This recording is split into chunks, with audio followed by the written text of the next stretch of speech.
Hey, welcome to the channel. In the next 40 minutes, I'm going to explain you what MCP is, why it's even needed, and why everyone talks about it. We look at the benefits in a company or team setting. I'm going to show you where to find good MCP servers and what's in the toolbox, like tools, resources, prompts, and what are the different transport methods. Then we're going to build our first MCP server in Cursor, use it, and you can see how everything fits together. Let's get into it. Over the past year, the Model Context Protocol became a common standard in the AI space, and a big reason was Anthropic's choice in late 2024 to open source MCP. It all started with the introduction post of the Model Context Protocol, which you can read on the official Anthropic website. And this leads many developers to adopt MCP fast. Anthropic's cloudy desktop used MCP early, and tools like Cursor, Windsurf, and even VS Code has integrated and supported MCP latest in early 2025. And OpenAI create their own SDK for it with function calling, but in March 2025 they officially adopted and support now MCP in their agent SDK, which you can find on openai.github.io. Microsoft introduced Model Context Protocol in March and supported it and integrated it also in their VS Code, so in their code editor. And the last contender is Google. They announced recently the agent-to-agent protocol, but agent-to-agent is more like a connection between MCP clients and hosts, so it complements MCP, which you can read here. A2A is an open protocol that complements Anthropic's Model Context Protocol, which provides helpful tools. How can this work in real-world setup? You have here MCP hosts and the clients, which talks to the servers, to the multiple servers. So you have multiple agents, like a finance agent, a sales agent, marketing agent, whatever you can think of. And these are connected with the agent-to-agent protocol from Google. So this is a setup you can think of. Pretty cool. This makes it more complete. Now we are breaking down what MCP is and how it helps connect AI to different services. MCP is a standard that lets AI systems connect to different tools and data sources in a consistent way. It makes it easier for them to access information and perform tasks across these various applications. And lets teams like sales, PM, HR, and so on ask questions, and that questions get routed to the right service, such as HubSpot, GitHub, and so on, without any extra setup. It's just plug and play. That means instead of building a separate link for each tool, MCP gives one shared interface. For example, the salesperson is asking, hey, what today's closed deals? The person is typing this in a chat interface and talking to an AI agent, and the AI agent is calling the correct tool. So the tool gets called, hey, someone wants to know something about deals, closed, and sales. Okay, HubSpot is the correct tool which we need to use, and then HubSpot will answer the question. And the same with all others here. In a technical term, it uses a client and server setup, so AI tools can connect to external systems in the same way. And the key part is that MCP speaks JSON RPC 2.0. MCP works like a plugin system. You can add services to an AI assistant without building a custom connection for each one. When we talk about MCP and a new standard, we need also look at current problems to understand why we even need a new standard. Meaning, without a shared standard like MCP, you had to build a custom setup for each task. For example, to get an AI to fetch today's closed deals, which we have seen before, you needed a script for your CRM's API, like HubSpot AI. Then you need another script to send the summary to Slack, and so on. You get the idea. Then you have to imagine for every tool, you need to create a separate integration. You have to code the API, you need to integrate the API, you need to test it, you need to care about the security, authorization, authentication. And one of the big drawbacks is if you want to switch a tool, like you want to switch from Microsoft Teams to Slack, you need to begin from scratch, you need to create a new integration, and so on. And with MCP, you have the standard and just can plug and play in all your tools into one setup. And this is the idea to the current problems we tackle here. If we narrow this down to a developer context, it's quite similar. If you're using, for example, Supabase or Postgres SQL, then you need to open the database in a new window. You need to look all at the rows, find, select it, and then go back to your code editor and insert the results or look at the tables, whatever you want to achieve. With MCP, you just work inside the code editor. You don't have to leave the code editor. You just have to call it, hey, read the latest 500 lines in the sales table and find kind of some occurrences or some new users or not active users. And Cursor, for example, can answer you everything about your database. This is pretty useful, so you don't have to leave Cursor. You can live in Cursor.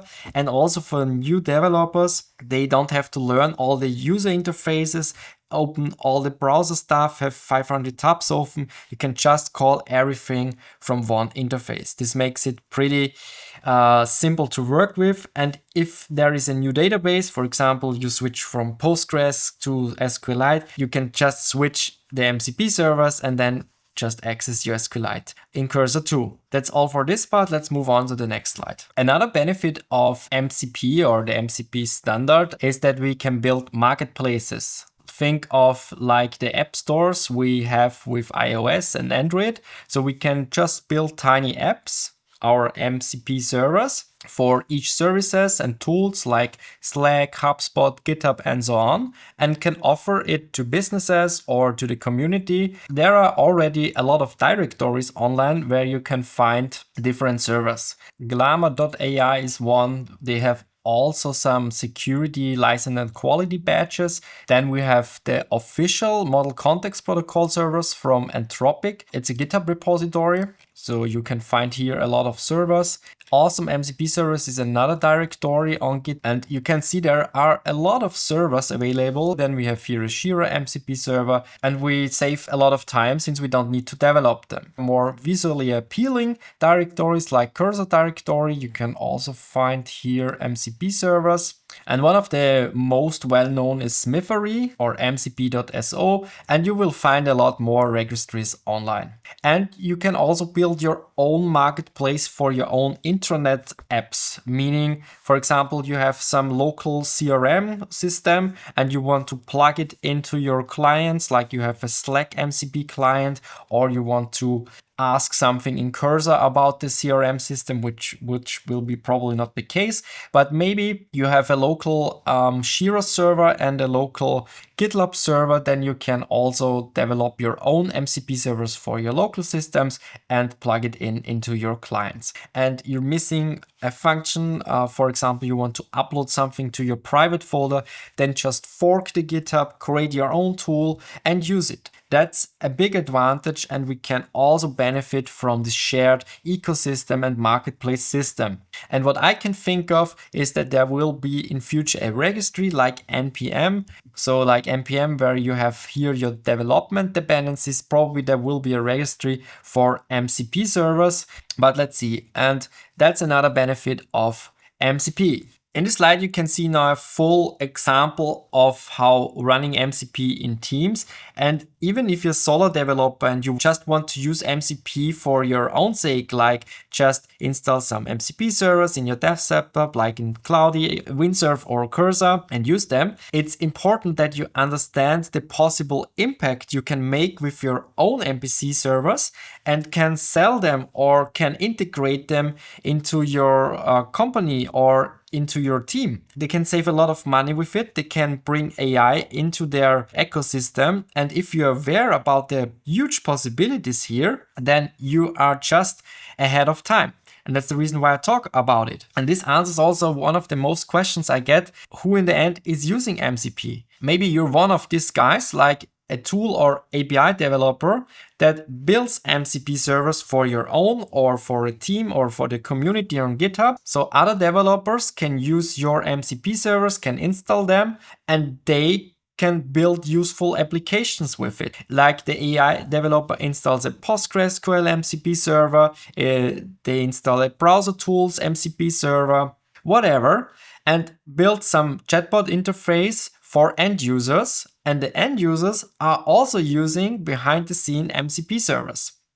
Okay, let's move to the next slide. If you want to read everything that MCP has to offer, then go to the documentation under Model Context Protocol.io, and here you can read everything about the standard, server developers, for client developers, examples, and so on. This will be your guide throughout this journey. All starts with a MCP host with its client. For example, Cursor or Windsurf have their own clients that talks with their MCP servers, and you can install as many MCP servers as you want. For tools in Cursor, you can have maximum of 40 tools active. And MCP offers three things: tools, resources, and prompts. And a tool might let the AI send a message in Slack, query a database, or call an API. They are model controlling, meaning the AI decides when to use them. So when you call them in Cursor, Cursor agent decides when to use which tool. Then we have the resources, which are read-only data, which the AI can look at but not change.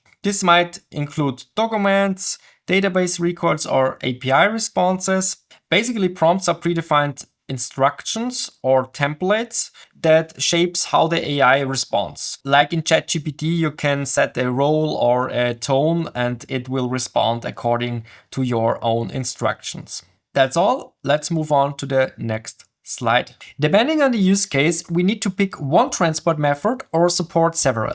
Since we also cover building MCP servers, it's important to understand the difference. I will walk you through the main types: STDIO, which stands for Standard Input and Output, SSE, Server Send Events, which was used for earlier streaming setups and has now been replaced by Streamable HTTP, which is mainly used on a remote server, but also on a local setup. All of them use JSON RPC 2.0 to keep communication structured. It's a simple format that handles requests and responses cleanly, so tools stay easy to debug and extend. And now let's talk what each transport is good for and when to use STDIO or Streamable HTTP. When you use STDIO, the server runs directly on your own machine. It starts as a subprocess and communicates using standard input and output. This means the AI sends and receives messages through a local stream without needing any network. It's a simple setup that works well for one person. It is useful when you want to connect your local tools like your file system, your browser logs, or a local database. And you don't need to worry about authentication or internet access. Everything stays on your device. If you're building your own tool or testing something in development, STDIO is the easiest way to get started. With Streamable HTTP, the server runs remotely, which you can see here on the right, and listens for HTTPS requests from the clients. Each user, seen here on the left, sends a request, and the server replies by streaming back the response as it becomes ready. This is an advantage, meaning that the AI can start showing all the output before the full response is finished. This feels fast and responsive, like you see in ChatGPT or in other AI chat applications. Streamable HTTP is great when your tool runs in the cloud or needs to support multiple users at the same time, like you see here. For example, you have your company remote server where your GitLab server is running, where some people have access to, but not all of them, and you need to control and secure everything with some authorization and authentication layer. That's all for Streamable HTTP. Let's move on to the next. I'm here in Cursor in the mcp.json file where you define all your MCP servers. And the first server I have defined here is a YouTube Music MCP SDK server. This is just a name. I can name it whatever I can think of. So like, let's say that's my MCP Studio server. And it's pretty typical for a SDO server that you're using npx command and execute some package from npm, like from an external dependency, or you could also execute it from your local, like you can write here node and execute the server, for example, users, Kevin, projects, my MCP server, and then like dist and index.ts or my server TS, not TS, JS. And for example, my server is living and running in this file. This is how you usually call a stdio server. A streamable HTTP server is mostly used with URL, so you're accessing some remote server or some local server. In this case, it's a local server with /MCP. That means you can find the MCP server under this route, or usually you have also mcps.mycompany.com/MCP, something like this.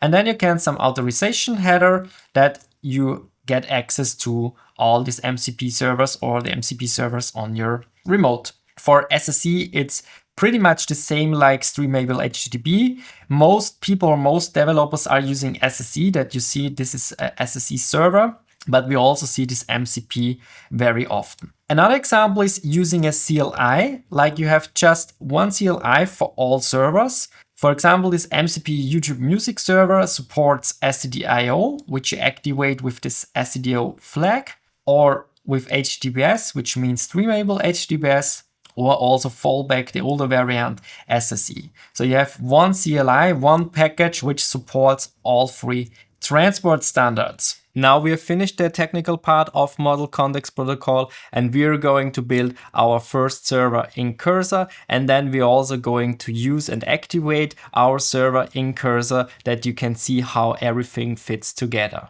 Let's start. We'll see how I build it from scratch. We're going to start from a simple Cli Tool Starter, which I built, so that we can just jump into the relevant parts for the MCP server. Let's start. I've opened here Cursor and I need to clone the starter. For this, let me switch to the browser. Be sure that you have installed Node.js. This is the runtime you need to build JavaScript applications on the server. We've talked about it in a previous lesson. Be sure that you download and start the Node.js package here. That should be all. And then go to GitHub and search for Instructor. You can just go to github.com, Instructor, and then you'll find here the repositories. Be also sure that you're logged in. And then go to CLI's Tool Starter, and you can just click on Use this template. Let's create a new repository that you can create your own project from this template. And I'm going to insert here my MCP starter. I'm going to save it into Instructor Pro organization, which you have also access.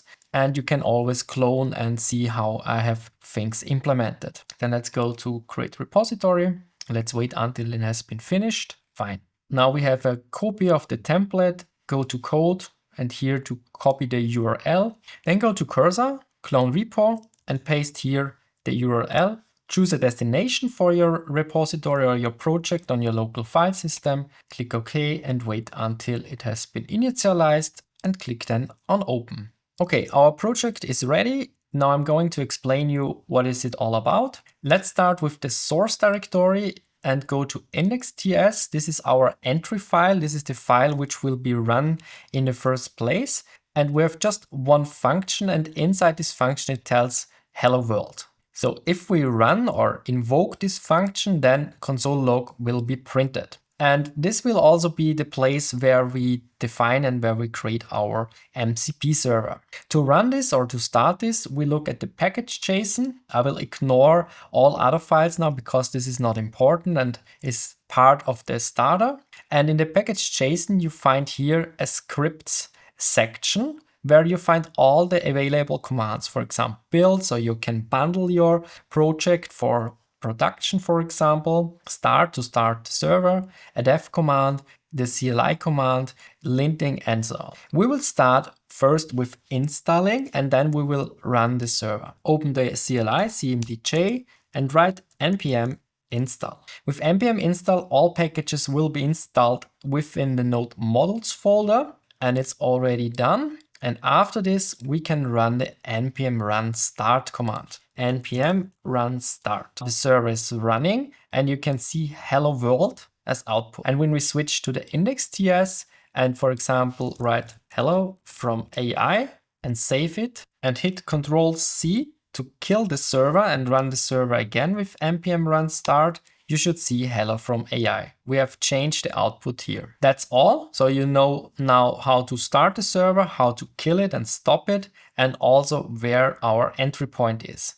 And now we're already starting with installing the packages and dependencies for the Model Context Protocol server and build a simple server with it. To get the SDK, like the development kit for Model Context Protocol, we are going to the documentation of Model Context Protocol. To get the SDK, go to modelcontextprotocol.io and you find here all available SDKs. And since we are using TypeScript, just click on the TypeScript SDK and again, GitHub will be opened and you find here the TypeScript SDK. I want to mention one thing before we start. The SDK has two possibilities to create a server. One is the MCP Server from the MCP JS, which is an easier variant to define the server and run all the tools or to define all the tools. And here's the low-level server, which gives us a bit more customization options, like customize and define our capabilities. And this is called with an import server from the index.js. But this is just an information. If you see some different implementations of the server, there is MCP Server, which is an easier variant, and the server is the low level where you have a bit more option. We have now two possibilities how we can install and set up our server. The first is we are going through the documentation, or we just copy paste the documentation into Cursor and try to install it with the agent. We are going with the second part, so we are going to include the docs into Cursor and try to install it with the agent. Then go to the README here. Let's find the README file. You can also choose a specific version. And I suggest that you're using always here the last version, because sometimes if you're using the main, Cursor doesn't recognize it, and sometimes it's choosing an outdated version. So be sure that you're using the correct latest tag. And even this doesn't work all the time, honestly, but it's better to use the one with the version. Click here on raw. And what it does, it gives us the whole documentation or the whole information how to install and set up a server in Markdown. And this is pretty good for the LLM. And now copy paste the URL, go to Cursor. Let me clean up this a bit. And now go to add docs. And one arrow key up brings you to add new docs. Hit enter and insert here the README to add the documentation to Cursor. That should be all, and maybe rename it to MCP TS SDK. Confirm it, make this a bit smaller. And now let's ask, give me all information about this docs. This is just to get sure that it has been indexed correctly. Additionally, you can also scroll down and see if this is green. And here with the little book icon, you can also see how many pages it has indexed. If something is off, just try to reload or re-index the documentation or delete and add it again. Okay, let's see what we got here. So the SDK allows you to build Model Context Protocol. So this looks good. Install using SDK. Yep. And it suggests that we are using the MCP server. Okay, then go back to our code base. Open the index file, and we don't need to push or commit anything now to Git since we haven't changed anything besides the text here. So we could try to install everything with the agent. Install all packages and create a simple server according to the MCP docs. In my opinion, it's better that you put the docs on the first place, so all the docs are on the first place, and then give your instructions.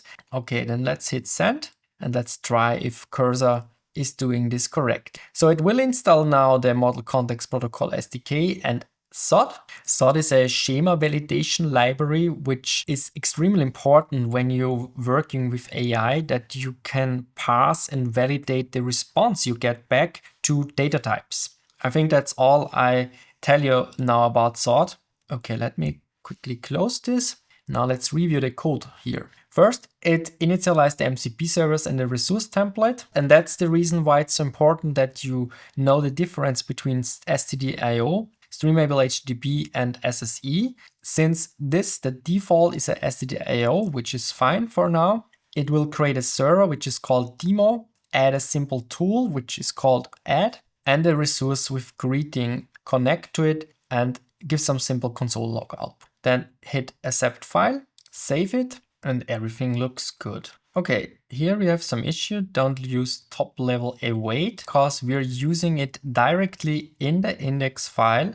And that's the reason why I have added the main function before. And we will bring it back now. Just copy paste everything from here. Do an undo, click on recheck and paste not everything here. Just make some breaks here. And everything here will be added to the function. Okay, the imports needs to be outside of our run main function. And yeah, I've changed it to asynchronous and that's it. That's our first server. What does the server do? I don't know because it's a test and demo server. We can just ask Cursor what it does. So first we're going to insert the MCP TS documentation. Why? Because that Cursor knows what Model Context Protocol is. And then we're asking, how does the MCP server in index.ts works? What does it do? Give me an easy beginner explanation, okay? And now let's try some other model just for fun. Don't use the O3 model because it's pretty expensive, let's try GPT-4o Mini. Okay, it tells us, open this one here, importing, creating the server, defining a tool. A tool name add is created. This tool takes two numbers, A and B, as input and returns the sum. Let's go through it step by step. First, we have the definition of our MCP server. So we are creating a new instance of the server. It's not running yet. We're just having our server in our hands and we can configure it and then we will run it or start it. It takes a name. We can write here our first MCP server and give it a version, for example, 00.1. Then we have the first tool, and we have already talked a lot about tools, and you can see it now in action. So the tool is called add. Yeah? The tool is called add. This is the name of the tool. It takes two parameters and a response function. Let's go through it step by step. The name is add. The parameters are A and B, and the response is a text. And here it will sum the two parameters, A plus B. And if our prompt is, for example, hey, give me the sum of 2 plus 2, then we will send this prompt to the agent and it will check all the available tools. And if this signature matches, like with the two numbers A and B, including the sum like add, then the tool will be called. And if it's the case, it will then call this return function like this response and will respond the 4, the number 4. This is how the tool call works. And it's always the same. You write server.tool, then for example, play track. If you want to play a Spotify track, add here the parameters like track name. This is not a number, this is a string now because the name is a string. String is basically a text and number is a number. And then you add here string. We don't need a second parameter here. Then comma, async. And now you need here to include the track name as parameter in curly brackets. Error. And again, here the curly brackets. And you just write here content, curly brackets, type text. What is the text? And then you return the track name. But what if you don't just want to return the inserted param back? So if you now run play track with a track name, so the prompt will be something like this. I can show it in Cursor. I want to play track, let's say, I don't know, whiskey in the jar. So this will be the tool name and this will be here the validated string like the track name here. And what we get back is just the track name. So the result here in Cursor will be whiskey in the jar. Okay. But what if we just really want to play the track or to call a service like Spotify and Spotify gives us the URL to the track back? For this, we just need to adapt the response function here a bit. Let me remove everything from here. So for this, we need to define the function like this. And then we can call, for example, a service. So let's call it Spotify service equals Spotify API, find track by name. And then you can add here your param content again. It's now like the same from above. Inside curly brackets, type text, and the text will be the URL, or let's say the track name URL. And here we should write track name URL. Oh, I need to close that. This doesn't work because we need to call the API and configure it, but this could be a simple tool for a Spotify service here. Okay, let me remove that again, save it. And now let's go to the resource. And the resource is in this example pretty useless. What you get here is like the same with the tool. The resource makes sense if you do local file manipulations or you want to call databases. This makes much more sense than like this example here. Okay, and on the bottom, we're going to start the server with this stdio transport. Remember, watch the previous lessons. We have stdio with SSE, which is deprecated, and we have streamable HTTP. And then we just connect to the server and we can configure it in Cloudy Desktop, Cursor, Windsurf, or whatever we want to use as client. Okay, I think we can already start this server. Then let's save it. Save the file, go to Command and J and open here the terminal, run npm run build our server, and it tells us build succeeded for tool starter, and then run npm run def, not def, npm run start to start the server. And it tells us MCP server connected via stdio, and this matches with this below MCP server connected with via stdio. And now we are going to configure our server in Cursor as our first server. Yeah, either we're going here to the settings or we are going to do it file-based. Let's do it file-based. Create a new folder, .cursor, new file, mcp.json. Now we are going to configure our server here, that we can run it already in Cursor. Curly bracket open, MCP servers. This will initialize all our servers. Inside the MCP servers, we can define all our servers, and we call this one here our demo server. Again, curly bracket. And now it depends now which transport you use. If you use SSE or streamable HTTP, you need to use URL, but we're using the simple standard input and output. And here we just have a command. And for the command, we are just using Node. And that's the reason why I told you, please install Node.js. Not only because of this, because without Node.js, we couldn't run anything here, but we need Node here to run our server, comma, then args, colon, and add here the path to the server. And where do we find the server? That's interesting. That's the reason why we need to build the server. So let's kill the server which is running now. Control C, Control L cleans the window, and let's run it again. npm run build. But don't hit enter yet. Let's go to the dist folder and delete this folder. Let's run npm run build. And the dist folder will be created again. So you can always clean up and delete the dist folder. This will be created when you run the build. So this is your, let's say, production build. And this is also where all your code files gets bundled into a small file. And this will be shipped on npms registry or on any community server where you want to publish your servers. Okay, good. We have now the dist index.mjs, and exactly this is what you have to enter here, /dist index.mjs. So let's save it, and Cursor tells us already new MCP server detected, demo server. Let's also go to the settings, MCP, and scroll down, and you see here demo server. You can enable it here, or you can enable it here. Let's reload, and you can already see that it has the add tool, which we have added before. And when you do a mouse over here, you can also see our parameters like A and B. Okay, and to call your tool, you just have to go to the chat and write, hey, what is 2 + 2? And you can already see that it calls the tool like add.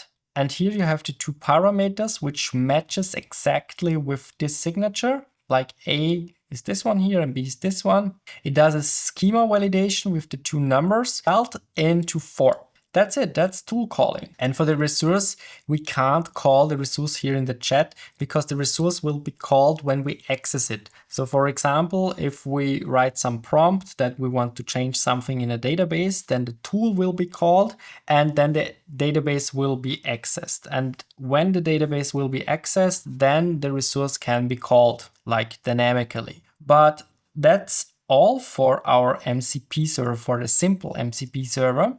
We are finished here. The next thing what I want to show you is the MCP Inspector.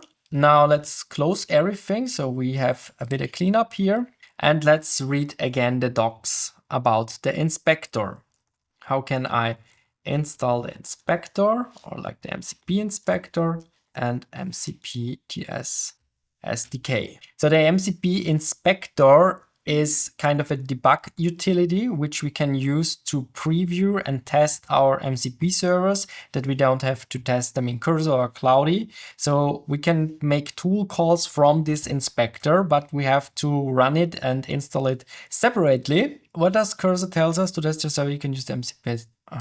The inspector has a different README, so let's copy this one here too. Go to raw, copy the URL, go back to Cursor, hit add docs, and then add the inspector. Let's call it MCP Inspector docs and hit confirm. Scroll down. Let's see, it's indexed one page. Fine. I didn't choose now the latest version like I recommended before, but we should do this.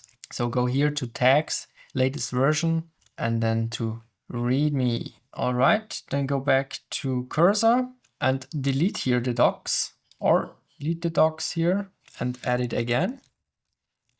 Enter the URL, hit enter, confirm, and wait until this is green. Perfect.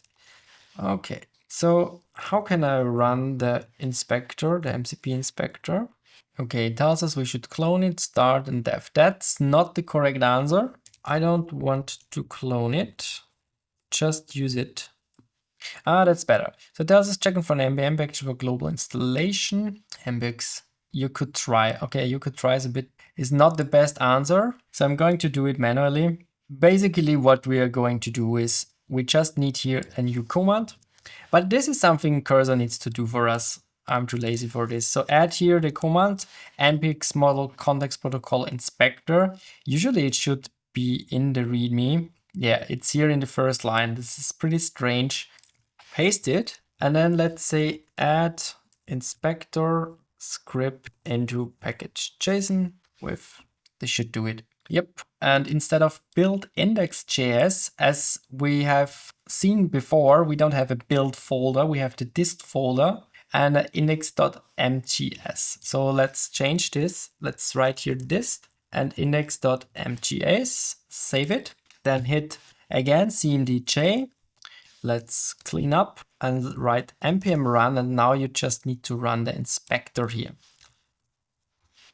Hit yes for install, so it will install the latest version. And now it tells us the server is listening, and just click and follow the link. And this is our inspector. We have here now two options. The third one, the streamable HTTP, is still missing. If you want to use it, then you have to go to my GitHub.